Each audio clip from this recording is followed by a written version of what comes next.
In June 1972, a woman appeared in Cedar Sinai Hospital in nothing but a white, blood-covered gown.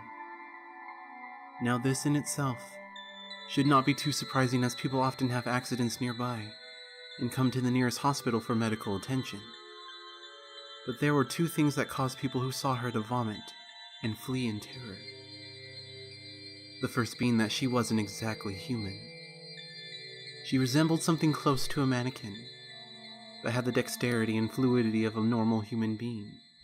Her face was as flawless as a mannequin's, devoid of eyebrows and smeared-in makeup.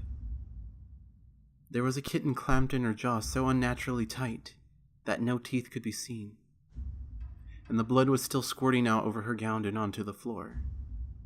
She then pulled it out of her mouth, tossed it aside, and collapsed.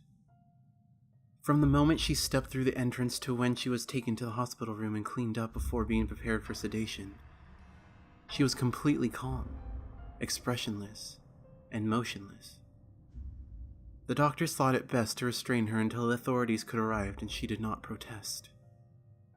They were unable to get any kind of response from her, and most staff members felt too uncomfortable to look directly at her for more than a few seconds. But the second the staff tried to sedate her, she fought back with extreme force. Two members of staff had to hold her down as her body rose up on the bed with that same blank expression. She turned her emotionless eyes towards the male doctor and did something unusual. She smiled. As she did, the female doctor screamed and let go out of shock. In the woman's mouth were not human teeth, but long, sharp spikes, too long for her mouth to close fully without causing any damage.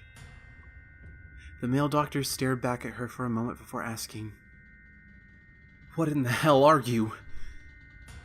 She cracked her neck down to her shoulder to observe him, still smiling. There was a long pause. The security had been alerted and could be heard coming down the hallway.